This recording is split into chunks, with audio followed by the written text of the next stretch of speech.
চলো বন্ধুরা, আজকের ভিডিওতে আমি তোমাদের দেখাবো 32 সাইজ ব্রা কাট ব্লাউজ কাটিং। তোমরা অনেকে 32 সাইজ ব্রা কাট ব্লাউজ দেখতে চেয়েছো। সম্পূর্ণ সূত্রের সাহায্যে সরাসরি কাপড়ে কাটিং করে দেখাবো। এই নিয়মে কিন্তু কোনো ফর্মা কাটিং করার দরকার হয় না। তোমরা যে কোনো সাইজের জন্য অনায়াসে কিন্তু কাপড়ে কাটিং করতেই পারো। চলো তাহলে সূত্রটা ভালো করে বুঝে নিও, আর ভিডিও ভালো লেগে থাকলে লাইক দিও, পাশে থেকো। চলো তাহলে দেখে নিই। প্রথমে পেছন পাট কাটিং করে নেবো। লাইলিন কাপড় ডবল ভাঁজ করে নিয়েছি। আমার সাইডে জোড়া সাইড রয়েছে, অপর সাইডে রয়েছে খোলা সাইড। প্রথমে ব্লাউজের ঝুলের মাপ নিতে হবে। যা ঝুল থাকবে 1 ইঞ্চি প্লাস করে ঝুলের মাপ নিয়ে নেবে। আমার ঝুল রয়েছে 13 ইঞ্চি, 1 ইঞ্চি প্লাস করে নিয়েছি 14 ইঞ্চি। এরপর পুটের মাপ নিয়ে নেবো। পুটের মাপ কিন্তু তোমরা পিঠের লেন্থ হিসাবে পুট ভেঙে পুটের মাপ নিয়ে নেবে। আমি পিঠের লেন্থ হিসাবে পুট ভেঙে নিয়েছি 5 ইঞ্চি 2 সুত। পুটের দাগের কাছ থেকে নিয়ে নেবো আরমোলের মাপ। পুটের মাপ যা নিয়েছি তার থেকে আরও 1/2 ইঞ্চি বেশি দিয়ে আরমোলের জন্য মাপ নিতে হবে। এটাই কিন্তু সোজা হিসেব। তোমরা পুটের মাপ যা নেবে তার থেকে 1/2 ইঞ্চি বেশি দিয়ে আরমোলের জন্য মাপটা নিয়ে নেবে। আরমোলের দাগটাকেও মিলিয়ে নেবো, নিচের দাগটাকেও মিলিয়ে নেবো। এই দাগের ওপরে নিয়ে নেবো ছাতির মাপ। ছাতির 1/4, এটাই সূত্র। সব সাইজের জন্য ছাতি যা থাকবে তাকে 4 দিয়ে ভাগ করতে হবে। আমার ছাতি রয়েছে 32 ইঞ্চি, 4 দিয়ে ভাগ করলে হয় 8 ইঞ্চি। আরও সাইডে এক্সট্রা 1.5 ইঞ্চি কিংবা 2 ইঞ্চি নিয়ে নেবে সেলাই কাপড়, যেটা ভেতরে থেকে যাবে। কোমরের মাপ নিয়ে নেবো। কোমরের 1/4, এটাই সূত্র সব সাইজের জন্য। কোমরও যা থাকবে তাকে 4 দিয়ে ভাগ করতে হবে। আমার কোমর রয়েছে 26 ইঞ্চি, 4 দিয়ে ভাগ করলে হয় 6.5 ইঞ্চি। 1 ইঞ্চি টেকিংয়ের জন্য, আরও এক্সট্রা 1.5 ইঞ্চি কিংবা 2 ইঞ্চি সেলাই কাপড়, যেটা ভেতরে থেকে যাবে। এরপর দাগ দুটো সোজা করে মিলিয়ে নেবে। ছাতির 1/4, কোমরের 1/4, এটাই কিন্তু সূত্র। তোমরা কিন্তু সূত্রটা বুঝে নিও। এরপর এই কোণ থেকে নিয়ে নেবো 1.5 ইঞ্চি। নেওয়ার পর পেছন পাটের আরমোলের শেপটা দিয়ে নেবো। তোমরা কিন্তু হালকা হাতে আরমোলের শেপটা দিয়ে নেবে। সাইড থেকে পুটের চওড়া নিয়ে নেবো 2 ইঞ্চি। পেছন গলার লম্বা যা থাকবে তার সাথে 1/2 ইঞ্চি প্লাস করতে হবে। আমার পেছন গলার লম্বা রয়েছে 8.5 ইঞ্চি, 1/2 ইঞ্চি প্লাস করে নিয়েছি 9 ইঞ্চি। চওড়াতে নিয়ে নেবো 2.5 ইঞ্চি। নেওয়ার পর এখানে বক্স করে পেছন গলার শেপটা দিয়ে নেবো। তোমরা নিচের দিকটা যদি বেশি ছড়ানো করতে চাও 3 ইঞ্চি কিন্তু নিয়ে বক্সটা করে নিতে পারো। আমার পেছন গলাটা গোল হচ্ছে, গোল শেপটা দিয়ে নেবো। তোমরা তোমাদের মতো শেপটা দিয়ে নিও। এরপর সাইড থেকে ফিটিংস লাইন পর্যন্ত ফিতে ধরে ফিতের মিডিলে একটা দাগ দিয়ে নেবো। দাগের দুটো সাইডে 1/2 ইঞ্চি করে নিয়ে নেব। ওপরের দিকে টেকিংয়ের লম্বা নিয়ে নেব 4 ইঞ্চি। এখানে অনেকে প্রশ্ন করে যে দিদি ভাই, সব সাইজের জন্য কি টেকিংয়ের লম্বা 4 ইঞ্চি কিংবা 4.5 ইঞ্চি হবে? সেটা কিন্তু নয়। আমি তোমাদেরকে একটা ভিডিওতে বলেছি, আমাদের ব্লাউজের পিঠের লেন্থ যা থাকবে সেই লেন্থের কাছ থেকে 1 ইঞ্চি নিচ পর্যন্ত কিন্তু টেকিংয়ের লম্বাটা তোমরা রাখবে। বুঝতে পেরেছো? সেখানে তোমাদের টেকিংয়ের লম্বা 4 ইঞ্চি, 4.5 ইঞ্চি, এমনকি 3.5 ইঞ্চিও হতে পারে। সেটাই কিন্তু তোমাদেরকে রাখতে হবে। বোঝা গেল? এরপর টেকিংয়ের শেপটা দিয়ে নেবো। পেছন পাটের ড্রয়িং কমপ্লিট, কাটিং করে নেবো। দেখো তাহলে পেছন পাট এখানে আমি কাটিং করে নিয়েছি। সামনের পাট কাটিং করার জন্য কাপড় ডবল ভাঁজ করে নিয়েছি। আমার সাইডে জোড়া সাইড রয়েছে, অপর সাইডে খোলা সাইড রয়েছে। আমার কিন্তু সামনের পাটে হুক হবে, তাতে কোনো অসুবিধা নেই। জোড়া সাইড থেকে ড্রয়িং করে পরে এটা আমি কাটিং করে নেব। প্রথমে সাইড থেকে 2 ইঞ্চি কাপড় এক্সট্রা নিয়ে নেব। যেহেতু সরাসরি কাপড়ে কাটিং করছি তাই 2 ইঞ্চি কাপড় এক্সট্রা নিতে হবে। এটা কম্পালসারি সব সাইজের জন্য। এরপর দাগটা সোজা করে মিলিয়ে নেব। দাগটা সোজা করে মিলিয়ে নিয়েছি। এরপর পেছন পাট নিয়ে নেব। এই যে 2 ইঞ্চিতে দাগ দিয়েছি, দাগ বরাবর পেছন পাটটা এইভাবে বসাতে হবে। নিচের দিকে কিন্তু কাপড় একটু বেশি রাখবে। এরপর পেছন পাট বরাবর সাইড পর্যন্ত ড্রয়িং তুলে নেব। নিচের দিকটা কিন্তু খোলা থাকবে। দেখো তাহলে সাইড পর্যন্ত ড্রয়িং তুলে নিয়েছি, নিচের দিকটা খোলা রয়েছে। প্রথমেই কিন্তু আরমোলের কাছে 1/2 ইঞ্চি কমিয়ে সামনের পাটের জন্য আরমোলের শেপটা দিয়ে নিতে হবে। এরপর দেখো সাইডে 2 ইঞ্চি ছাড় দেওয়ার পর পুটের চওড়া নিয়ে নেবে 2 ইঞ্চি। সামনের গলার লম্বা যা থাকবে তার সাথে 1/2 ইঞ্চি প্লাস করবে, কারণ কাঁচ সেলাইয়ে 1/2 ইঞ্চি সেলাইয়ে চলে যাবে। এরপর এখানে একটা বক্স করে সামনের গলার শেপটা দিয়ে নিতে হবে। দেখো তাহলে সামনের গলার শেপ দিয়ে নিয়েছি। এরপর একেবারে ওপর থেকে পয়েন্টের মাপ নিতে হবে। পয়েন্টের যা মাপ থাকবে তার সাথে 2 ইঞ্চি প্লাস করবে। এটাই কম্পালসারি সব সাইজের জন্য। আমার পয়েন্ট রয়েছে 9.5 ইঞ্চি, 2 ইঞ্চি প্লাস করে নিয়েছি 11.5 ইঞ্চি। এটা হয়ে যাবে পয়েন্টের লম্বার মাপ। এরপর নিতে হবে পয়েন্টের চওড়ার মাপ। পয়েন্টের চওড়ার মাপের সূত্র রয়েছে ছাতির 1/10। ছাতি যা থাকবে তাকে 10 দিয়ে ভাগ করতে হবে, সব সাইজের জন্য কম্পালসারি। আমার ছাতি রয়েছে 32 ইঞ্চি, 10 দিয়ে ভাগ করলে হয় 3.2 ইঞ্চ। একেবারে ধার থেকে এক্সট্রা 2 ইঞ্চি যে কাপড় নিয়েছিলাম, একেবারে ধার থেকে নিয়ে নেব 3.2 ইঞ্চ। বোঝা গেল? এখানে যে নিয়েছি 3.2 ইঞ্চ, এখান থেকে ঠিক আরও একবার নিয়ে নেব 3.2 ইঞ্চ। এই দাগের কাছ থেকে ফিতে ধরে নিয়ে নেব 3.2 ইঞ্চ। বোঝা গেল?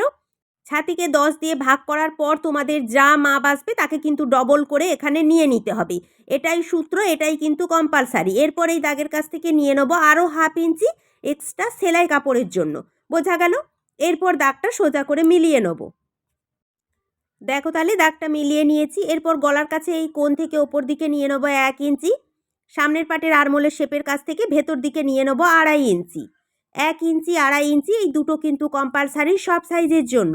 এরপর 1 ইঞ্চি 2.5 ইঞ্চি আর সাইডে যে 1/2 ইঞ্চি, 3টে দাগ এইভাবে রাউন্ড করে শেপ দিয়ে মিলিয়ে নেবো। কীভাবে ড্রয়িং করছি একটু ভালো করে কিন্তু তোমরা দেখে নিও। এরপর দেখো এই দাগের কাছ থেকে ফিতে ধরে একেবারে ধার থেকে ওপরের দিকে নিয়ে নেবো 1.5 ইঞ্চি। অপর সাইডেও দাগের কাছ থেকে ফিতে ধরে ওপরের দিকে নিয়ে নেবো 1.5 ইঞ্চি। দুটো সাইডেই 1.5 ইঞ্চি কম্পালসারি। এরপর দাগের ওপরে ফিতে ধরে ফিতের মিডিলে একটা দাগ দিয়ে নেবো। নেওয়ার পর দুটো সাইডে 1.5 ইঞ্চি মিডিলের দাগের সাথে এইভাবে তেরচা তেরচা করে মিলিয়ে নেবো। কিভাবে ড্রয়িং করছি একটু ভালো করে কিন্তু তোমরা দেখে নিও। দেখো তাহলে মিলিয়ে নিয়েছি। এখানে যে কোণ রয়েছে কোণ রাখবে না, হালকা করে রাউন্ড করে নেবে। এরপর দেখো এখানে যে গলার শেপ দিয়েছি, গলার শেপের কাছ থেকে ফিতে ধরে বাইরের দিকে নিয়ে নেবো 1 ইঞ্চি। এখানেও 1 ইঞ্চি কম্পালসারি। এরপর গলার 1 ইঞ্চি আর নিচের 1.5 ইঞ্চি এইভাবে দেখো দাগ দিয়ে মিলিয়ে নেবো। দেখো তাহলে মিলিয়ে নিয়েছি। এখানে কিন্তু একটা পার্ট আমাদের রেডি হয়ে গেছে। এটা 1 নম্বর পার্ট, অরিজিনাল মাপ। এখানে আর কোনো কিছু কিন্তু বাড়ানোর দরকার নেই। বুঝতে পেরেছো? এরপর দেখো এই যে দাগ দিয়েছি, দাগের কাছ থেকে ফিতে ধরে নিচের দিকে নিয়ে নেবো 4 ইঞ্চি। অপর সাইডেও দাগের কাছ থেকে নিচের দিকে নিয়ে নেবো 4 ইঞ্চি। নেওয়ার পর দাগটাকে সোজা করে মিলিয়ে নেবো। সাইডের দাগটাকেও সোজা করে মিলিয়ে নেবো। এখানে একটা বক্স হয়ে গেছে। এরপর দেখো এই দাগের কাছ থেকে নিচের দিকে নিয়ে নেবো 1 ইঞ্চি। নিচের দাগের কাছ থেকে ওপরের দিকে নিয়ে নেবো 1/2 ইঞ্চি। এই সাইডেও দাগের কাছ থেকে নিচের দিকে নিয়ে নেবো 1/2 ইঞ্চি। নেওয়ার পর দেখো দাগগুলো এইভাবে মিডিলের দাগের সাথে তেরচা করে মিলিয়ে নেবো। দেখো তাহলে মিলিয়ে নিয়েছি। নিচের যে দাগটা দিয়েছি হালকা হাতে এইভাবে রাউন্ড করে শেপ দিয়ে মিলিয়ে নেবো। দেখো তাহলে এটা হয়ে গেল আমাদের 2 নম্বর পার্ট। এটা কিন্তু অরিজিনাল মাপ, এখানে কিন্তু টেকিং দিতে হবে। তার জন্য মিডিলে একটা দাগ দিয়ে নেবো। দুটো সাইডে নিয়ে নেবো 1/2 ইঞ্চি 1/2 ইঞ্চি। নেওয়ার পর টেকিংয়ের শেপটা দিয়ে নেবো। তোমরা কিন্তু এইভাবে টেকিংটা দিয়ে নেবে। এটা 2 নম্বর পার্ট হয়ে গেল। এটাও অরিজিনাল মাপ, কোনো কিছু বাড়ানোর দরকার নেই। 1 নম্বর 2 নম্বর রেডি হয়ে গেছে। এরপর সাইডে যে পার্টটা দেখতে পাচ্ছ এটা হয়ে যাবে 3 নম্বর পার্ট। এখানে যেটা করবে 2 নম্বর পার্টে যে নিচের দিকে 1/2 ইঞ্চি নামিয়েছিলাম ওখান থেকে স্কেল ধার পর্যন্ত সোজা করে না ধরে হালকা তেরচা করে ধরে এইভাবে দাগ দিয়ে মিলিয়ে নেবে। বুঝতে পেরেছো? 3 নম্বর পার্টও রেডি হয়ে গেল। এরপর বের করে নেবো 4 নম্বর পার্ট। এখানে যে দাগ দিয়েছি দাগের কাছ থেকে নিচের দিকে নিয়ে নেবো 3 ইঞ্চি। 13 ইঞ্চি ঝুলের জন্য বেল্টের লম্বা 3 ইঞ্চি কিন্তু যথেষ্ট। বুঝতে পেরেছো? কিন্তু তোমাদের যদি নতুন হাত হয়ে থাকে 3.5 ইঞ্চি তোমরা নিতে পারো। এরপর দাগ দিয়ে মিলিয়ে নেবো। এরপর পেছন পাট নিয়ে নেবো। পেছন পাট একেবারে সাইড থেকে বসিয়ে পেছন পাটের কোমর বরাবর দাগ দিয়ে এখানে দাগগুলো সমান করে মিলিয়ে নেবো। কিভাবে দাগগুলো মেলাচ্ছি একটু ভালো করে তোমরা দেখে নাও। দেখো তাহলে 4 নম্বর পাটও রেডি হয়ে গেছে। 2 নম্বর পাটের এখানে যে শেপ দিয়েছি এই শেপটাই কিন্তু হয়ে যাবে আমাদের 4 নম্বর পাটের শেপ। বোঝা গেল? 4টে পার্ট কিন্তু আমাদের এখানে রেডি হয়ে গেছে। 4টে পার্টই কিন্তু অরিজিনাল মাপ, কোনো কিছু বাড়ানোর দরকার নেই।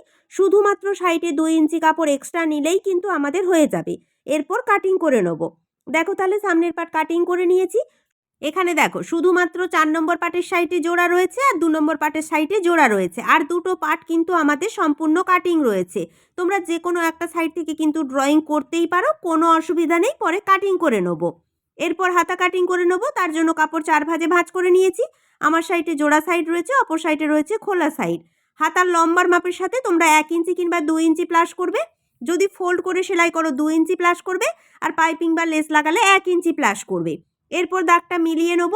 দাগের কাছ থেকে নিচের দিকে নিয়ে নেব 3 ইঞ্চি। এটা কিন্তু কম্পালসারি, সব সাইজের জন্য কিন্তু তোমরা নিতে পারো। এরপর এই দাগটাও মিলিয়ে নেব।